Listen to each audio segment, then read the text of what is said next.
Welcome to another episode of The Elevated Table. Today we're going to be making caramel apple donuts. And we have Jeremy from Volunteer Botanicals here, and we're going to be talking to Jeremy and finding out all about him. So here we already have our donuts ready to put in the deep fryer. I'm going to go ahead and turn it on and get it warming up for us.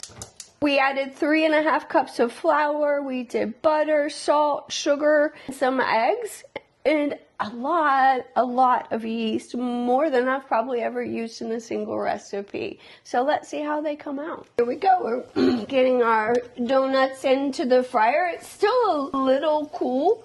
These are kind of thick, and as you can see, they're blowing up nicely. So they're doing what we need them to do. We're just going to take our time so we don't cool our oil off too much. You just flip them around a few times while they get nice and brown on the sides. So we were talking off camera a little bit kind of what happened with us. And when things kind of went south in Alabama and the laws became too unbearable and unjust. Completely. Absolutely. Did you see that they arrested somebody for possession of a THCA pre-roll in Alabama? Did they really? They have drop-off points. That's how bad they have gotten. Like, we are a bunch of addicts. How you like that? That's insane. It's a federally legal loophole. Right. Yeah, you can call it a loophole all day, but federal guidelines say it's a legal product. It is 100% so having a legal THCA product. pre-roll should not justify being arrested like you have a full marijuana dispensary or anything else going on out there. Pharmaceutical drugs.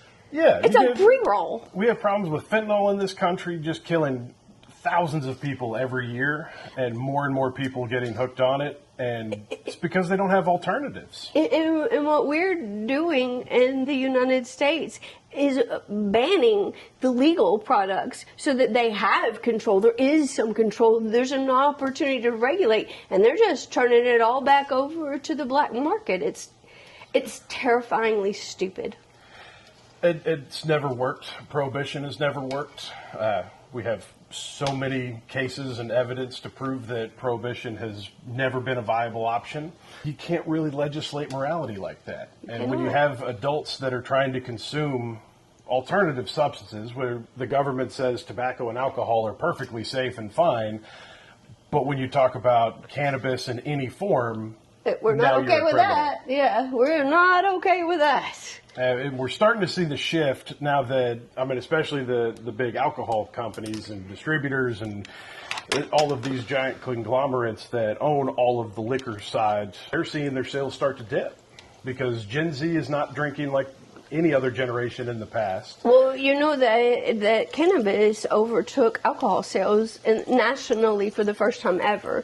And Absolutely. That is when you start seeing these alcohol companies be like, oh, hell no, we fought too hard. We remember Prohibition. They don't want to see us come in and take over their industry, but my thought is, let's hold hands and sing Kumbaya. There's enough room for all of us. Absolutely. And the little guys, like we are, our company, we shut down most of our manufacturing. We're still doing a few things. And we're focusing on helping other small businesses like you guys have a voice. And it helps us get the word out about our products.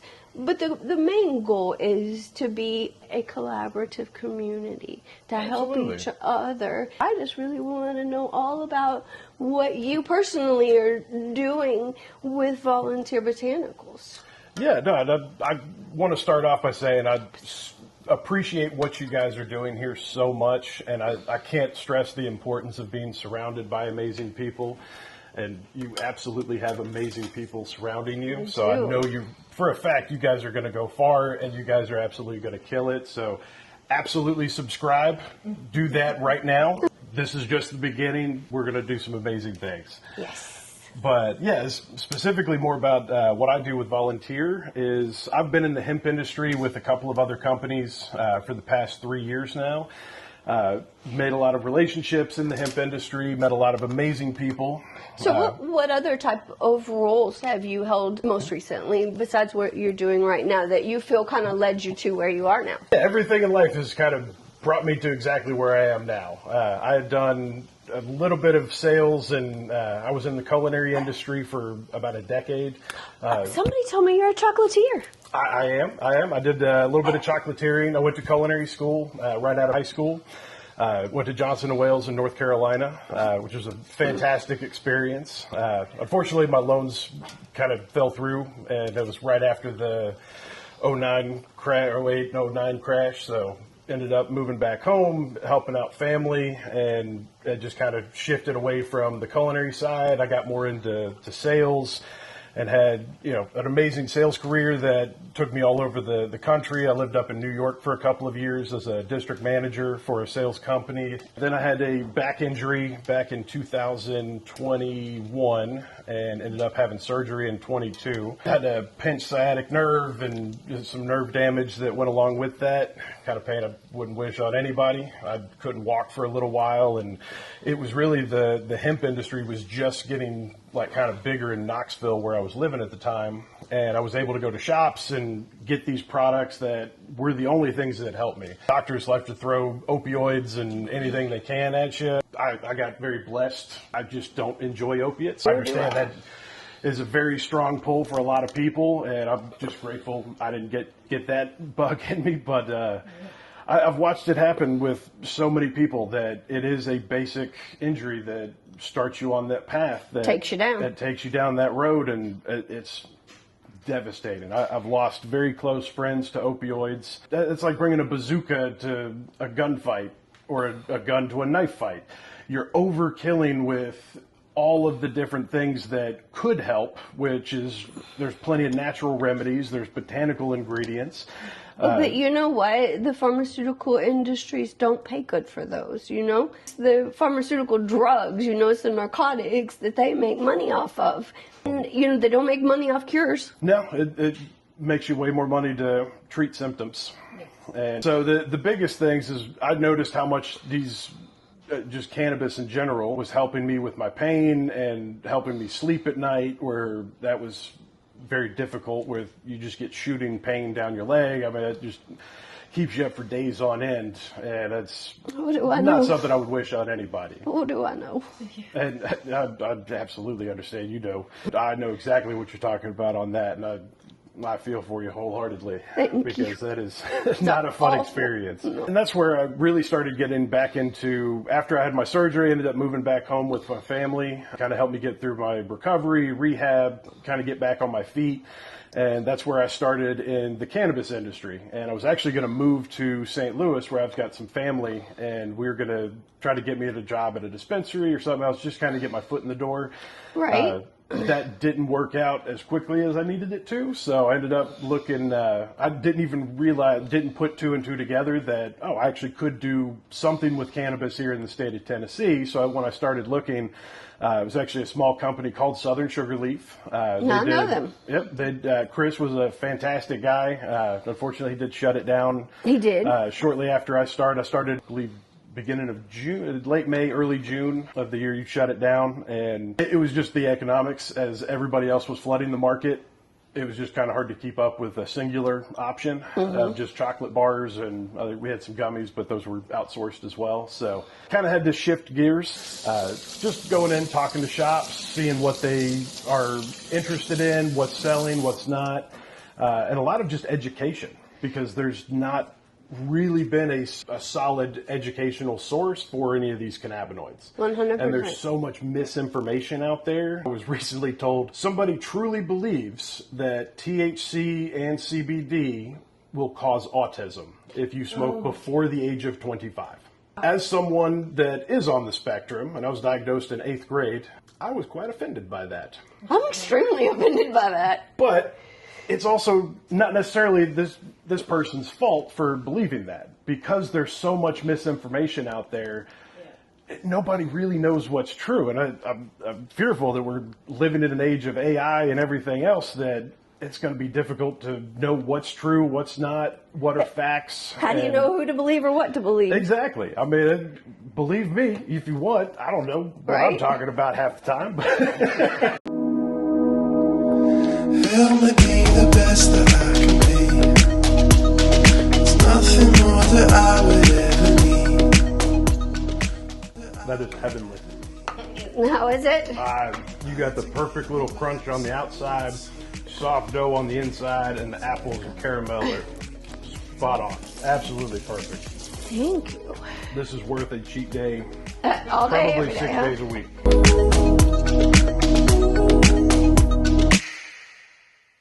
Have you ever heard of ETA? I know it's a nicotine association, but moved into the hemp space pretty well. Have you ever heard of them? Vapor Technology Association? I don't believe I'm familiar with them now. Tony Abood is actually my personal attorney. He's incredible. He is my unwitting and unwanting hero.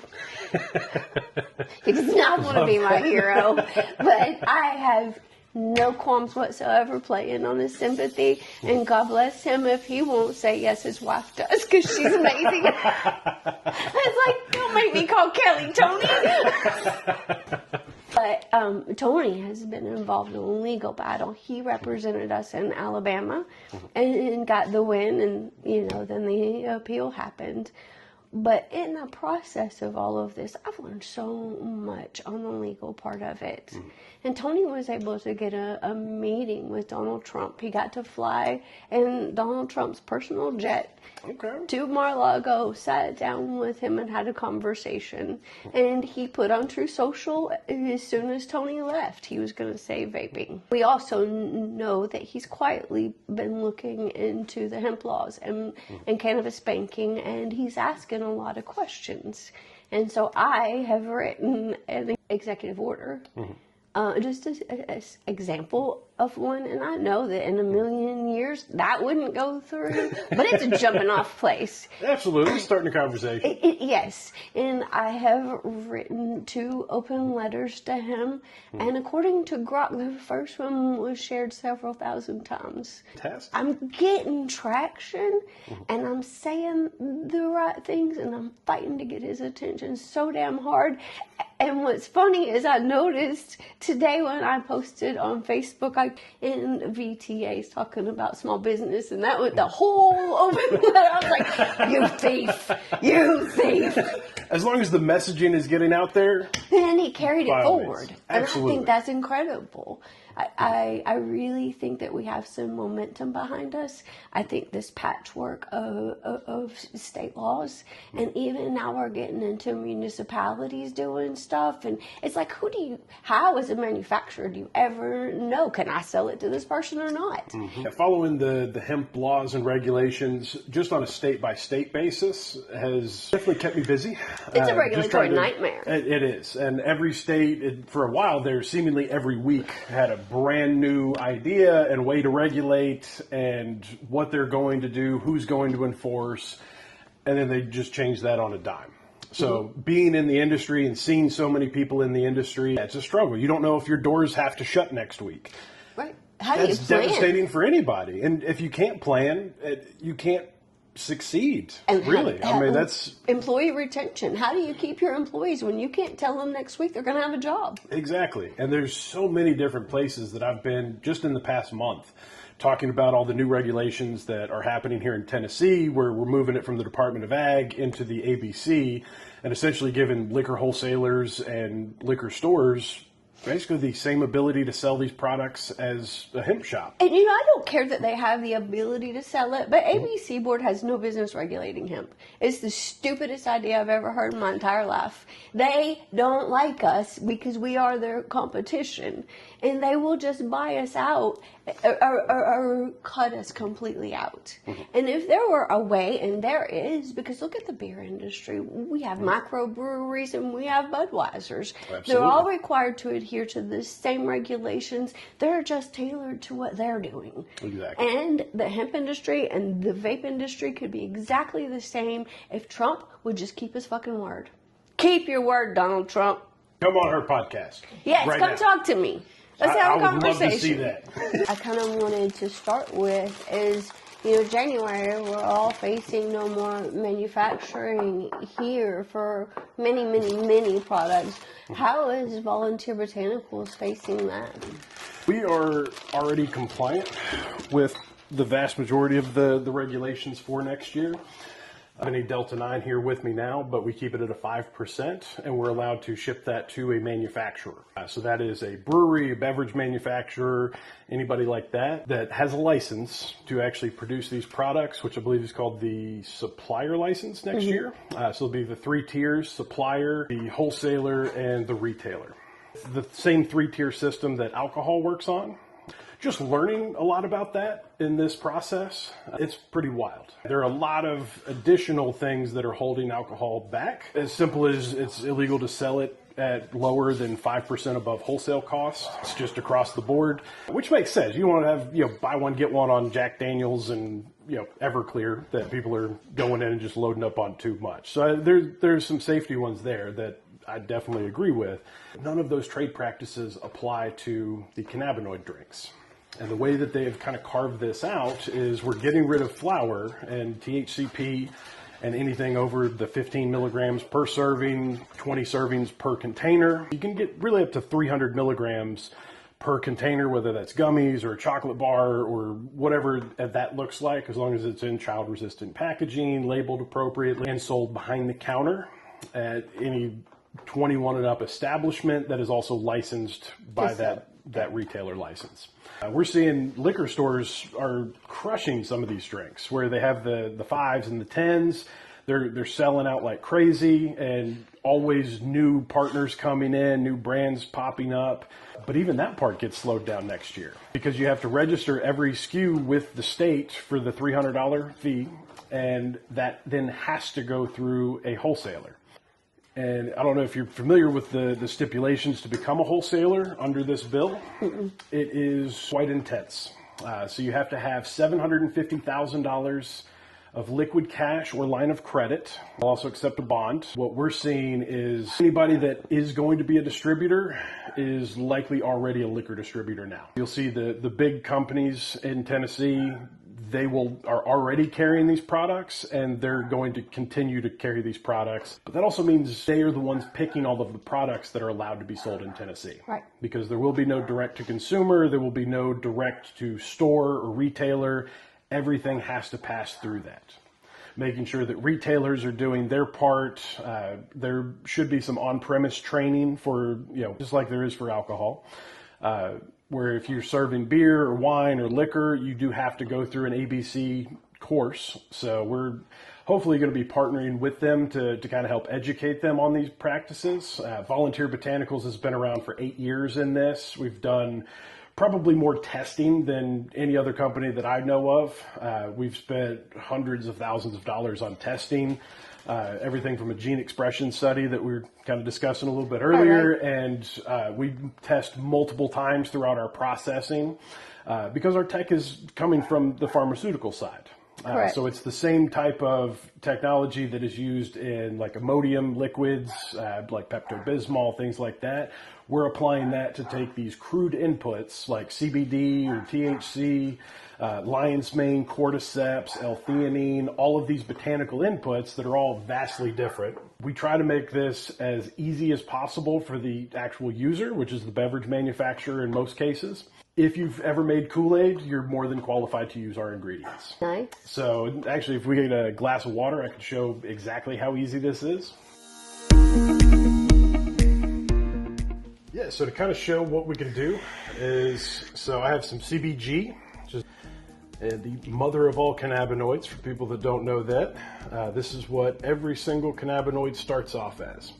So this is dosed out at 2 milligrams per drop. So 1, 2, 3, 4, 5. That'll be a 10 milligram of CBG. For beverage manufacturers, what's really easy about it is we give you a formulation calculator for large batches. This is more for bench work, so we can always request samples on here. So this is actually lion's mane, so this is what I'm gonna load us up with.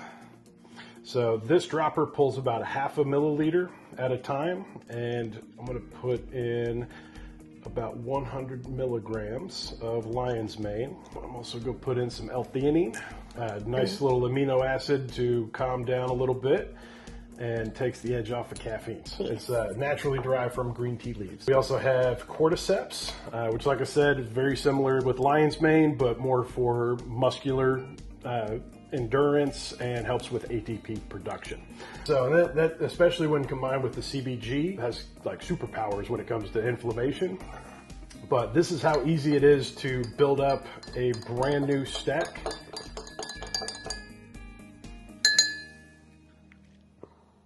It's very nice. By having this as simple as possible to use, we're allowing brewers or beverage manufacturers to really focus on just building a great drink.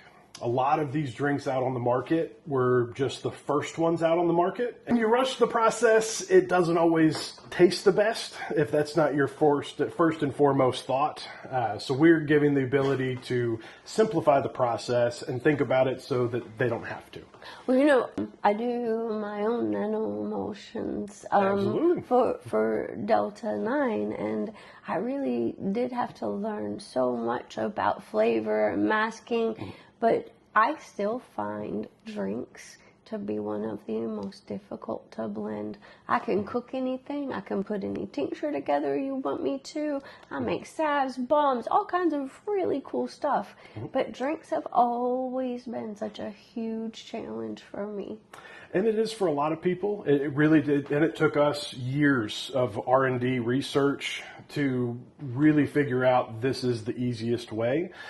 We have stability studies that show we stay in suspension for 2+ years, and that's ongoing without degradation. That's incredible. And especially when you're looking at like some of the cannabinoids like CBG or CBD, where oxidizing is a problem, we have found that just in a direct comparison, this slows that process down. It's not going to reverse it or stop it entirely. Oxygen is still kind of everywhere. But we have the most consistency on our testing, and we worked with several different labs to kind of help create some of those standards. Because that's the other part of this industry. If you send a drink off to 5 labs, you're going to get 5 different results. Oh, we did an episode on this with a chemist. Tom White came in and talked with us. And I kept asking him, because he is a bench chemist and he understands fully. He and I owned an extraction company together. And he's just super, super knowledgeable. And he was explaining that there are no standardized tests. There is the gold standard, basically, which is HPLC. But what he was saying is there is no standard. And where people are losing it is in the handling of the samples themselves, things that are not quite so traceable. And I think that would be so huge just to see some federal guidance on handling the cannabinoids as they're being tested. That's the ideal, and we're trying to do everything we can to be part of that conversation. Right. And again, because we've spent hundreds of thousands of dollars on testing, and I think Kevin, our CEO, has looked at hundreds of thousands of different COAs, both ours and other companies, and just trying to figure out, get all the data in compiled, and let's see what we can do moving forward with it, and try to learn from as much of this as possible. And it's ever changing. Everything in this industry shifts almost on a dime. Right. And there's new products coming out, and very little understood about it. Well, I get so frustrated with that alphabet of different cannabinoids that are literally being made up. And it actually makes me personally very upset, because I depend so much on CBD and on these different cannabinoids for my health and healing. I wouldn't be able to function every day without it. I choose not to take narcotics. But there is a lot wrong with the industry that standardization would solve, and we would, I think the place to start is testing. Absolutely. And then the people that are writing the regulations are so ignorant. And I don't mean that in a hateful or negative way. They just literally don't know what they're talking about. No. And they're not asking the right questions of the right people. And we need to kind of back up. I think that if we could get some federal guidance that's reasonable and rational, but fair. Absolutely. We could stop all this patchwork. Tennessee is shutting down thousands of small businesses in what they're doing. And to hear legislators straight to your face say, we don't care, we've got the lottery, we have a surplus of money. was mind-blowing to me. Yeah, which wasn't that supposed to go to education? Yeah. And not just the general budget fund? That's how they sold the lottery to us in the first place? Yeah. It's incredible how those promises tend to change over time. It is, because we still have a struggling education system, don't we? All that money, and it's being improperly handled. There's so many other opportunities. Tennessee took so much from people, and I do think that something needed to be done. I think that we have to get a handle on it, but I legitimately think it has to come on a federal level. It absolutely does. Question for you, because to my knowledge the answer is none, but how much research has been done on THCP? 0. What part of the plant does THCP come from? Does not exist. No? Oh. What about all those other Delta 11 and Delta, all this other shit Delta X, that was... Yeah, the Delta X was, again, more just... And a lot of it is more marketing than anything else. When you look at the research, the vast majority of the research hasn't been done. None. Because it's still a Schedule I drug. Even though more than half the country has some form of medical marijuana and different programs in place for that, Schedule I, by definition, means there is no medical benefit and is a high risk of addiction. Right. Fentanyl is Schedule II. Up until recently, which luckily Trump has pumped that up to Schedule I. So what these states have done, in recap, they've killed small business, the backbone of America. Literally, this is the largest shutdown of small business in recorded history. The largest number of small business ever in recorded history is shutting down over this and vape. And I guess because our president has claimed so much to be in favor of small business and the backbone of America, I'm a little disgusted at his lack of attention to it. But we're here begging for regulation. Help us do it right. We don't want to make people sick. I don't think those weird cannabinoids that nobody's ever heard of need to be offered for sale. I don't think that we should keep chasing that molecule. This plant is freaking amazing all by itself. Yeah. And again, I see this in multiple segments of the industry. Kratom is another great example. Oh, yeah. Again, not a personal fan of it myself. Did come in handy while I was going through some of my back pain and when I needed it and did not want to go to opioids. It was a good alternative. But they just got to keep ratcheting up that strength. That's the problem. This is why we can't have nice things. Yeah, I agree. This is why we cannot have nice 7-OH things. Specifically, yes, and I'll talk directly to the camera, do not consume 7-OH. Do not. It is gas station fentanyl. That's not an exaggeration. It is gas station fentanyl. I've been in shops that show, they literally call these perks, Roxys, and Oxys. They're extremely dangerous and not going to help anybody get off of opioids. That's how you get people on heroin and opioids, which we have enough of an epidemic without that. Please stop buying those. Please stop stocking those. It's not okay. That leaves no room for the little guy to survive at all. It's impossible. So that's been, we've been called a lifeline by several breweries because these margins are significantly better. They can actually make the money off of the THC products, as well as the lion's mane, the cordyceps, and natural alternatives to just sugar and caffeine. Well, and I think that Volunteer Botanicals is doing that with all of the different functional mushrooms and things. I just love that concept. I think my thing about hearing about the breweries and things, I do know that there are a lot that are struggling, but I also know the companies and the founders that started those beverages are getting really fucked. And it's not fair. Really? Royally fucked. We're tired of seeing it. And again, we have 8 years of experience in helping people understand this because there's so many barriers on this that we work with breweries that have never touched THC and will never touch THC. Right. That's perfectly fine. Let's build a couple of different drinks together, show you how to put this out, and we also have a distribution arm that can help you sell these drinks. That's nice. All over the country. So looking at what we can provide with our Beverage Accelerator program, which you can learn more about on VolunteerBotanicals.com. Well, just take a second if you don't mind. Tell us a little bit about. So we do have our Beverage Accelerator, which we have on our website. You can learn a little bit more about, but it's essentially all of our ancillary partners that we have worked with in at least some capacity over the last 8 years. Wow. Everything from designers, and especially with all the label changes and requirements per state, I can highly recommend a few designers that are very familiar with those and understand what it takes to tweak those for a last minute change or for a specific state. So we do have some great partners on that side. We have some great compliance partners. So we have a couple law groups that we work with, a couple lawyers and attorneys that we partner with. Curtis Harrington is one of the big ones that we've started partnering with and working with. What about the hemp law group? I believe so. We just haven't had direct. It's been more on the beverage side that we've been on. Right. I'm just not 100% on them, but it would be somebody I would recommend. So anybody in those categories, we have some consultants that are specifically for hemp laws in just every state that they can. I don't envy them at all because I've tried to keep up with a few states and it hurts my brain a lot.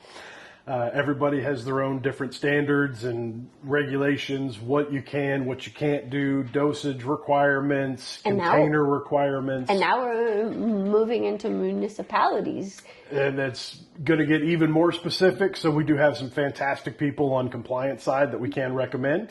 Again, none of this we bring in-house just yet, but we do have those partners and we know them and have worked with them. Right. Exactly. So it's the resources that we have available to you is to get any idea from idea to the shelf in multiple states. Really just wanted to kind of get the Rapid Dose name out there. That's so cool. I like other people that. to try that out and, get a nice little add-on. We're getting some extra margins to give back to, I'm only trying it at small coffee shops that are independently owned.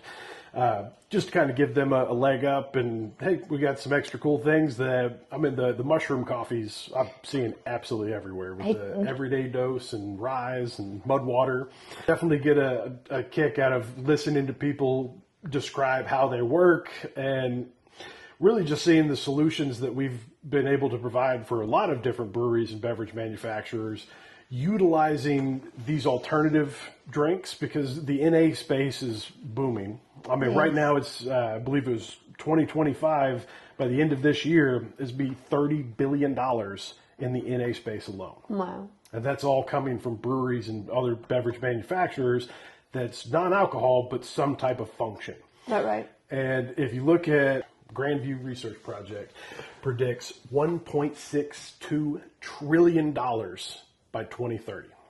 Wow. Just in this functional beverage space. That's insane. So to say that this hasn't even started, It's going to scratch the surface. we're not even there yet. Right. And it's really these early adopters that have come on board. And we work with some amazing people that co-pack for other people. Some of the biggest co-packers in the country are now getting into this and saying, hey, not only is there opportunity for me, but all these other stores and locations because you can now white label. So that wasn't really a big thing.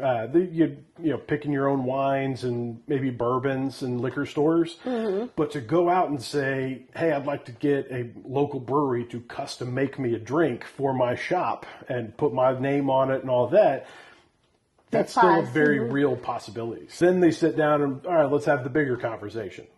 But it doesn't even have to start with THC.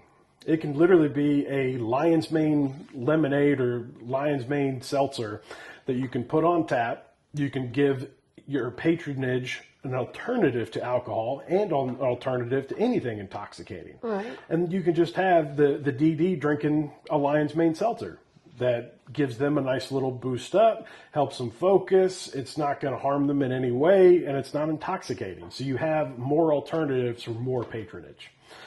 That's what's going to save these tap rooms and these breweries as people stop drinking. Mm-hmm.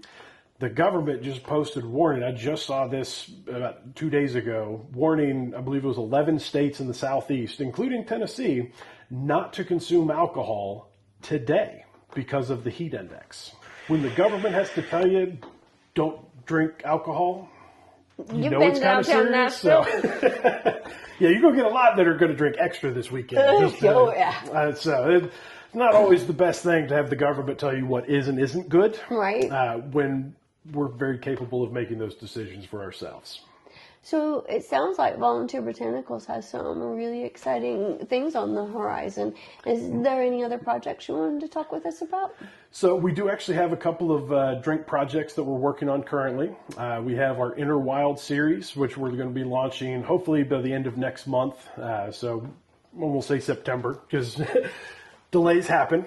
We actually just ordered our cans and we're getting printed cans for those. It's going to have a 10 milligram drink and a 30 milligram drink. Wow. So we're compliant for next year, and we don't get somebody started on a 50 and next year capped at 30. So we're going and starting there. We have worked with some amazing people to make these happen. We've worked with Mother Murphy's on our flavor formulation. They work with some of the been around for 90 years. Wow. Fantastic company. We've actually met with the CEO, has come out to our facility a couple of times, have been an absolute dream of a partner. Mother Murphy's. They're a flavor house out of Greensboro, North Carolina. CEO actually lives here in Tennessee, so always love working with local people too. Right. But yeah, they actually work with Coke, Pepsi. They work with a lot of the big players. So we were very gracious enough to work with them, and they gave us flavorings that will go into these drinks. We also have a non-cannabinoid version coming out. So that one's called our Cognitive Neurotonic, and that will be a lion's mane, cordyceps, ginseng, vitamin stack, and a mineral stack added into fresh mountain spring water. Nice. So we have an amazing partner out in East Tennessee, English Mountain Water Company, that is producing for us. They just put in a beautiful brand new facility and can do everything from master coffee roasting, which is absolutely, it smells incredible in there. I bet it does. I love visiting every time I can. But they also have a brew system. They have massive tanks, a full canning line, and they kind of built that for contract manufacturing. So we're able to work with them as partners, get these beverages launched, and then back into distribution. So we've been working on this probably the last couple of months, kind of in the background. That's awesome. We've also done tons of work with the IBA. We just joined the Independent Brewers Alliance. Again, fantastic people. Definitely go join. But yeah, they've been incredible to introduce us. They were looking for a preferred partner specifically for these inputs. And after doing their due diligence and vetting, we're graciously enough to accept that partnership. So we're going to do some amazing things with them. We have tons of different projects that we're working with tons of different people on. Everything from 750 ml bottles that are replacing liquor bottles and trying to do that for more bartenders, making mocktails and cocktail replacements. Kind of like the simple syrup concepts, yes. Yeah, so just a little bit less concentrated. And again, I think most of that's going to go back to just what the Tennessee laws are going to be stipulating. Yeah, I had to change my labels to be compliant. Yeah. But it sounds like Volunteer Botanicals has got an exciting future ahead, heavily regulated or not. We're trying to cover all of our bases. I mean, we go above and beyond with anything and everything that we do. We are Good Manufacturing Practices certified. We're HACCP certified. We're registered with the DEA, the FDA. We are able to make dietary supplements in-house. And a lot of the hoops that you got to jump through on that. We've just recently gotten a couple audits and passed with flying colors, so we've never had issues out of that. That's awesome. And we want to make sure we're also getting our kosher certification. So we really are trying to go above and beyond anything and everything that we can do, because we want to be able to be in a position to help as many people as possible. And as we grow our networks, and that's kind of where the Beverage Accelerator comes in. So I'll kind of recap on that. So the Beverage Accelerator are basically all of our ancillary partners that we've met over the last 8 years and have helped in some way or fashion get these drinks back on the market. So that's everything from designers that can help label design. Well, it was very nice meeting you. This was an absolute pleasure. Thank you so much. Thank you so much for everything that you do and giving us the platform on here. We very much appreciate it. Absolutely. Continue to do everything that you guys are doing. Thank you. Remember, subscribe to our channel, The Subscribe right Elevated now. Table. Hit this button right there below this video. Hit that.